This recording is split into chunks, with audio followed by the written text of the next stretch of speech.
Au Japon, un homme peut commander une fille. Pour la nuit, juste pour ressentir de la chaleur et s'endormir plus sereinement.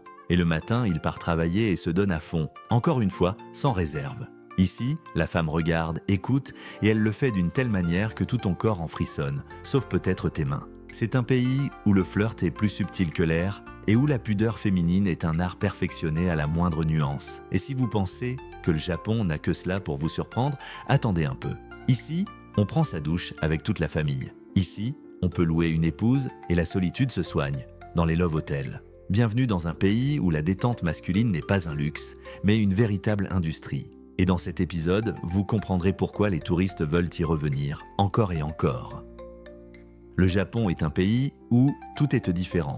Quand on entend Japon, on pense tout de suite aux geishas, aux cerisiers en fleurs, aux sushis et aux gratte-ciel de Tokyo. Mais derrière cette façade se cache quelque chose de bien plus subtil.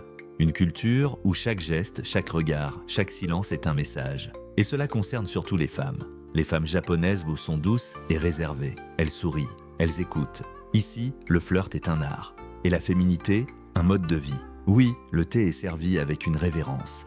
Et avec un regard si intense que tout en toi frémit, sauf peut-être tes mains. La vie au Japon, c'est un équilibre entre les extrêmes. Le Japon est largement connu comme le pays du soleil levant, un nom intimement lié à sa géographie. Situé à l'extrême est de l'Eurasie, le Japon est l'un des premiers pays à accueillir l'aube. C'est pourquoi, depuis les temps anciens, les Japonais appellent leur patrie Nippon, ce qui signifie l'origine du soleil. Le Japon moderne, c'est un archipel de plus de 6800 îles qui s'étendent sur environ 378 000 km². Pour donner une idée, par sa superficie, le Japon est presque aussi grand que l'Espagne sans l'Andalousie. La majeure partie du territoire japonais repose sur 4 grandes îles, Honshu, Hokkaido, Kyushu et Shikoku. Elles couvrent 97% du pays. La nature japonaise est fascinante. Montagnes, volcans, forêts denses et littoraux où se croisent traditions anciennes et tourisme moderne. Le sommet le plus célèbre du pays est le mont Fuji. Ce n'est pas seulement le point le plus élevé, c'est un véritable symbole culturel, un lieu de pèlerinage, une source d'inspiration pour la peinture, la poésie et les selfies des touristes. Quand les voyageurs découvrent pour la première fois la culture japonaise, surtout en suivant les traces des samouraïs, ils en reçoivent bien plus que ce qu'ils imaginaient. C'est pour cela qu'on veut toujours revenir au Japon encore et encore. Mais il ne s'agit pas seulement des temples, des montagnes et du passé samouraï. Le Japon moderne sait surprendre tout autant, surtout quand il s'agit de la façon dont on y aborde la solitude, l'intimité et l'amour programmé. Dans la culture urbaine japonaise, il existe des hôtels très particuliers, connus sous le nom de Love Hotel. Ce ne sont pas de simples lieux pour s'isoler, mais une véritable réalité sociale où la confidentialité, la fantaisie et la technologie se mêlent. Dans ces hôtels, on peut louer une chambre pour 1 heure ou pour la nuit et choisir l'ambiance du romantique au futuriste. Tu veux une chambre style Batman? Il y en a? Tu rêves d'un sous-marin? Pas de problème, il existe des chambres en forme de submersible. Envie de jouer au casino? Tu trouveras aussi des suites avec une cage, une jungle, voire même un mini-cinéma privé. Les Love Hotels au Japon, ce n'est pas juste un lieu de rencontre, c'est une quête, un spectacle, un décor pour une petite fuite hors du réel. Chaque chambre est comme un portail vers un autre rôle, une autre fantaisie. Et tout cela se fait dans l'anonymat le plus total, sans questions ni regards indiscrets. D'ailleurs, tout se réserve via des automates. C'est un oasis pour les âmes fatiguées où tout est organisé sur demande. 1 heure de silence, un bain avec des pétales, un massage, du calme ou tout le contraire. Tout est comme tu le désires. Ici, c'est toi qui fixes les règles et il s'occupe du reste. On dit que le Love Hotel japonais, c'est une confession à huis clos.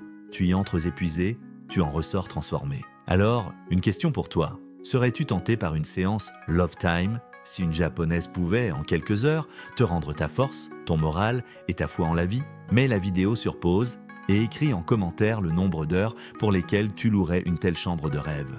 Je suis curieux de savoir à quel point tu es fatigué aujourd'hui. Et puis, c'est la meilleure façon de soutenir la chaîne. Merci. Le Japon, c'est l'ordre, la précision et le respect du temps des autres. C'est pourquoi les Japonais restent l'un des peuples les plus polis et les plus travailleurs du monde. Ils arrivent au travail 1 demi-heure avant le début et ne partent qu'après leur supérieur. Et pendant la pause déjeuner, ils dorment directement à leur bureau. Cette pratique s'appelle inemuri. Comme la plupart des Japonais sont de véritables bourreaux de travail, le repos de qualité est essentiel pour eux. De plus, le sommeil a un effet positif sur la santé en général. L'inemuri aide à prévenir la fatigue excessive. ce qui est très important pour les employés des entreprises. En règle générale, la durée du sommeil sur le lieu de travail ne dépasse pas 1 heure. En plus, la pratique de l'inémurie est aussi courante dans les établissements scolaires du Japon. Désormais, vous savez que non seulement les adultes, mais aussi les écoliers et les étudiants peuvent se permettre cette habitude. Mais attends, tu crois que c'est tout ce que le Japon peut offrir comme surprise? Prochaine étape, un maid café à Tokyo où la réalité se mélange à l'animé et où ton café est servi par une fille en costume de soubrette qui t'appelle Smaître. Ici, le sens du service, la politesse japonaise, l'ambiance fétichiste, le style visuel des idéogrammes, le cosplay, le kawaii et la bonne cuisine fusionnent en un seul rituel où tu es le héros principal. Dès que tu entres, tu as l'impression d'atterrir dans un univers parallèle. Autour de toi, il n'y a pas de simples serveuses, mais des soubrettes en robe à volant et oreilles de lapin. Elles t'accueillent avec « Okaeri Goshujin-sama ». Bienvenue à la maison, maître. Oui, tu as bien compris, ici tu n'es pas un client, tu es le patron.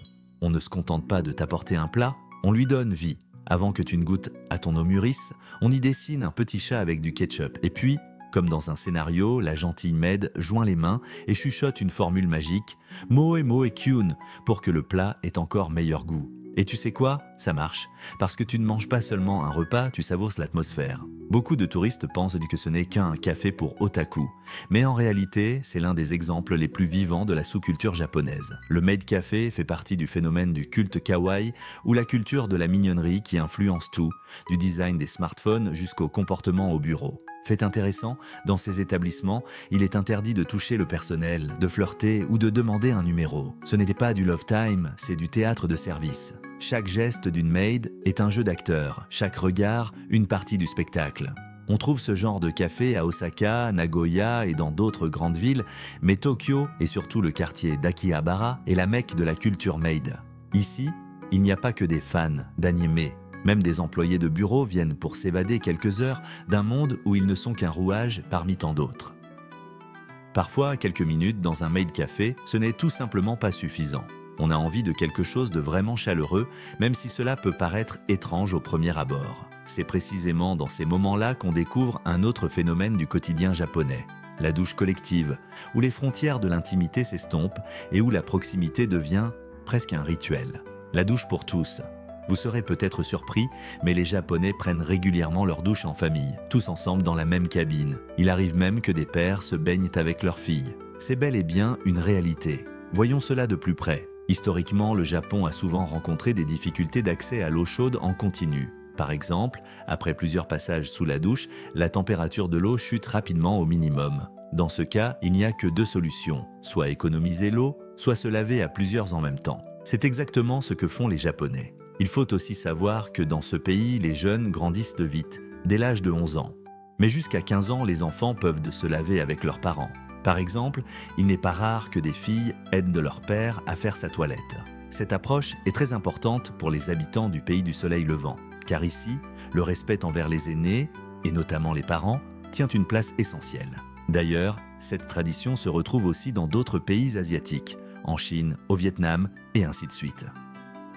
Au Japon, il existe un phénomène particulier appelé les Gaijin Hunters. Ce sont des jeunes femmes qui cherchent activement à faire des rencontres avec des étrangers, surtout ceux venant d'Europe ou d'Amérique. Le plus souvent, on croise ces femmes dans les quartiers populaires de Tokyo comme Roppongi, Shibuya ou Kabukicho, ou bien dans les clubs et bars d'Osaka. Pourquoi ce phénomène? C'est simple, les Japonaises trouvent souvent les hommes locaux trop timides et trop conservateurs. Les étrangers représentent pour elles non seulement une apparence exotique, mais aussi une opportunité de sortir des cadres sociaux stricts, de pratiquer l'anglais, l'espagnol ou le français, de découvrir une autre culture ou même d'envisager un départ à l'étranger. Pour certaines, c'est juste une aventure d'un soir, pour d'autres, une manière de trouver un mari étranger. Mais le plus souvent, les Gaijin Hunters cherchent simplement à ressentir une liberté vis-à-vis des traditions japonaises et à se prouver à elles-mêmes et à leurs amis que leur choix ne se limite pas aux hommes locaux. Cette même liberté intérieure s'exprime aussi dans d'autres aspects de la vie, par exemple dans le style vestimentaire. Aujourd'hui, les Japonaises ne sont plus limitées à ce niveau-là. Elles choisissent ce qui leur plaît pour aller à l'école, au travail ou dans d'autres lieux publics. Mais il y a une exception. Il existe des règles strictes concernant les décolletés. Il est fortement déconseillé de porter des vêtements trop échancrés.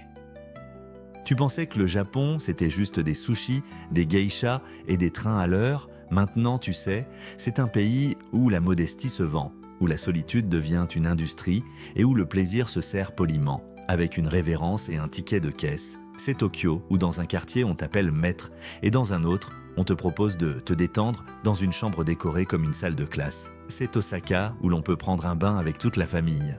C'est Kyoto, où les geishas et les temples côtoient des fusils alléchantes des filles en cosplay. C'est Shinjuku, Roppongi, Shibuya et Kabukicho, où érotisme, animé, fétichisme et technologie se fondent en une seule culture. Ici, tu es touriste, client, un fantasme pour 2 rendez-vous.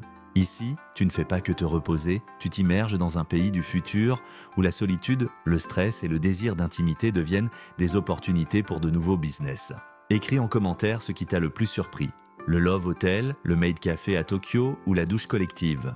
Mets un like si tu t'es déjà imaginé marcher la nuit sous les néons des rues japonaises. Abonne-toi si tu veux encore plus de vidéos sur les traditions japonaises, la vie nocturne de Tokyo, la face cachée de la culture et les secrets que les guides touristiques ne montrent jamais. Souviens-toi, au Japon, tout est possible. Louer l'amour, vivre dans une capsule, rencontrer une geisha, partir en VR, mais le plus important, c'est de ne pas te perdre dans ce conte de fées sur mesure. À très vite dans le prochain épisode. Es-tu habitué à penser que tout est strict en Chine?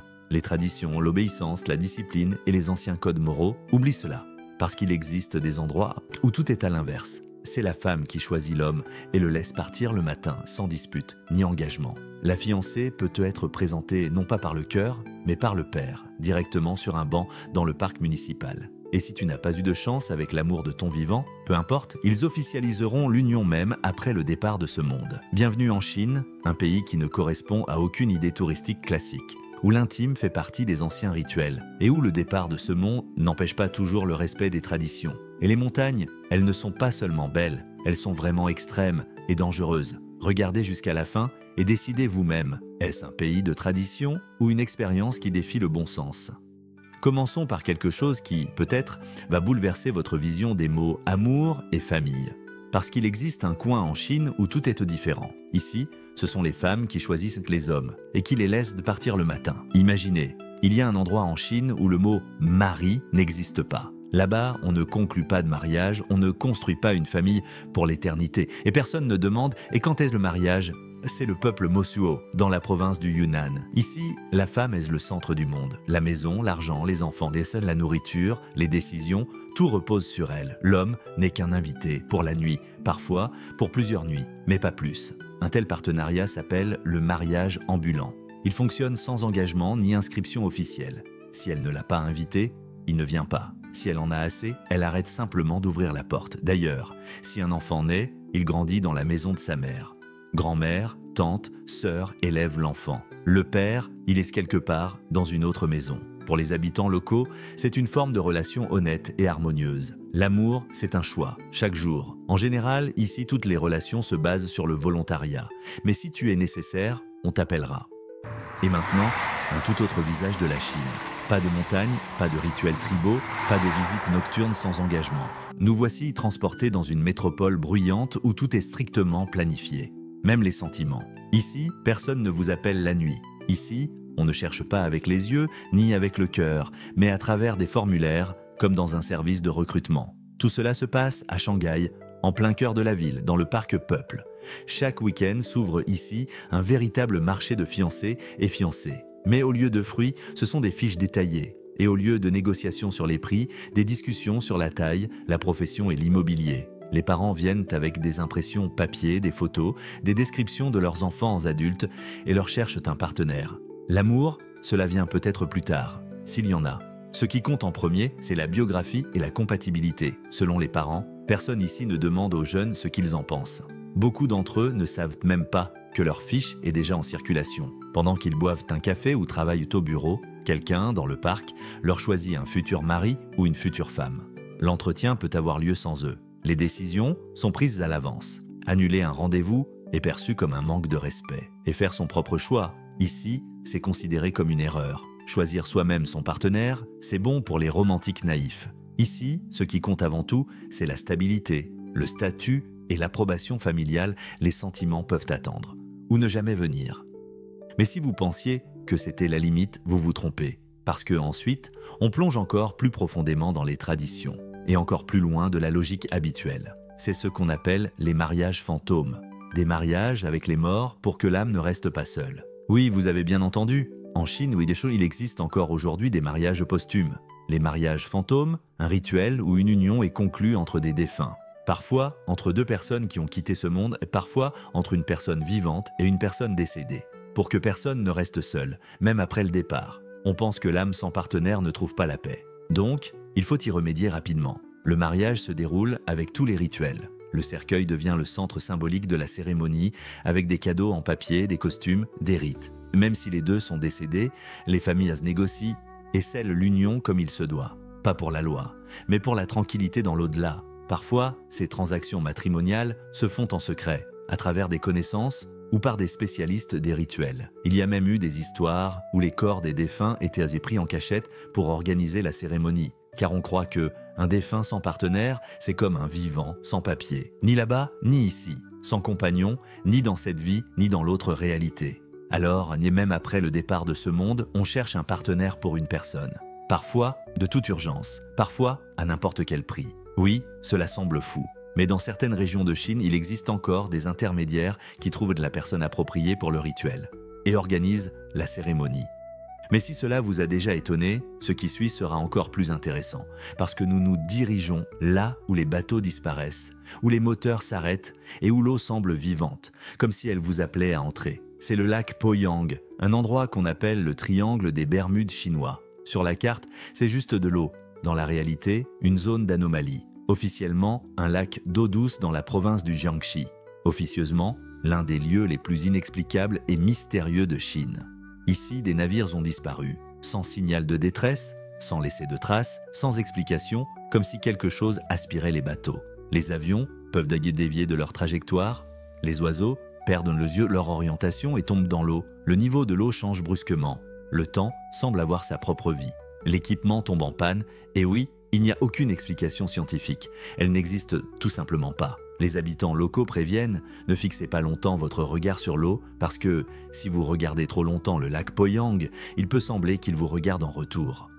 Après les unions mystiques et les disparitions énigmatiques, on aimerait pouvoir croire nos propres yeux. Mais la Chine, même là, ne laisse pas de répit. Les montagnes colorées du Gansu, elles ressemblent à un seau de peinture renversé sur la terre. Des bandes roses, jaunes, vertes, bleues sur les pentes. Et tout cela est naturel, sans montage. La forêt de pierre du Yunnan. Tu marches entre les pierres, mais tu as l'impression d'être dans un monde où les arbres sont faits de pierre, comme si la nature avait mélangé les matériaux. Zhangjiajie, des falaises qui ont inspiré James Cameron pour Avatar, elles flottent vraiment dans le brouillard. Des colonnes de pierre verticales suspendues dans les airs. De la fantaisie sans graphisme artificiel, les grottes bioluminescentes. Tu entres dans l'obscurité, mais tout commence soudain à briller. Les murs, le plafond, l'eau, pas de lampe, pas de projecteur. Simplement parce que c'est ainsi que la nature l'a voulu. Les rizières en terrasse de Yuanyang. Quand tu les regardes depuis une hauteur, elles scintillent comme des miroirs liquides. Chaque saison, sa propre couleur, sa propre lumière, sa propre sensation, que tu te tiens sur la toile d'une planète vivante. Ces lieux n'ont pas besoin d'explication, ils doivent être vus. Au moins une fois, pour comprendre à quel point nous connaissons peu la beauté créée par la Terre elle-même. Si ces paysages vous ont impressionné, likez ce contenu pour que d'autres en apprennent aussi. Votre soutien aide ces histoires à atteindre ceux qui sont également fatigués du banal. Parce qu'au-delà des temples anciens, des merveilles naturelles et des sourires des touristes, il y a quelque chose dont on préfère ne pas parler à voix haute. La Chine voulait tout contrôler. Elle a obtenu quelque chose qu'elle ne peut pas réparer. Depuis la fin de l'année 1979, une loi était en vigueur dans le pays. Un seul enfant par famille. Strictement, sans compromis. L'objectif, freiner la croissance démographique. Mais derrière les chiffres, on a oublié les gens. On attendait des fils.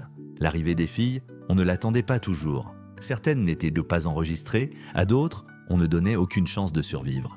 C'est ainsi qu'a commencé un déséquilibre démographique qui, désormais, est impossible à arrêter. Aujourd'hui, en Chine, des millions d'hommes ne peuvent ne pas trouver de femmes. Et ce n'est pas parce qu'ils sont mauvais, c'est simplement qu'il y a beaucoup moins de femmes. Résultat, la solitude est devenue une réalité quotidienne, les unions familiales, une rareté, et l'amour, un privilège que tout le monde ne peut pas se permettre. Désormais, l'État autorise 3 enfants. Mais qui est prêt? Vivre coûte cher. Avoir des enfants fait peur, le système, il n'inspire pas confiance. La politique est terminée, mais la génération qui a grandi sous son ombre ne sait plus comment vivre autrement.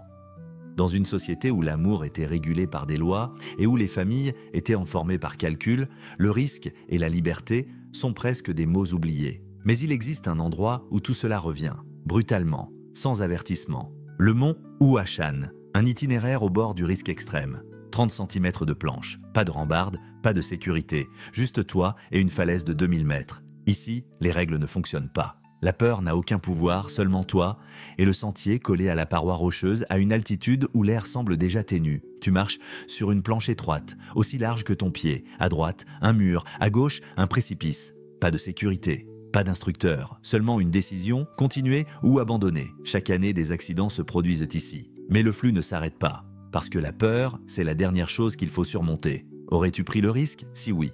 Alors tu sais pourquoi tu as regardé jusqu'à la fin, sinon tu as quand même vu quelque chose que la plupart n'oseraient même pas chercher sur Google. C'était la Chine, vrai, sans filtre. Rendez-vous au prochain point. Et pour ne rien manquer, vous savez ce qu'il faut faire. À bientôt sur la chaîne Histoire sans filtre.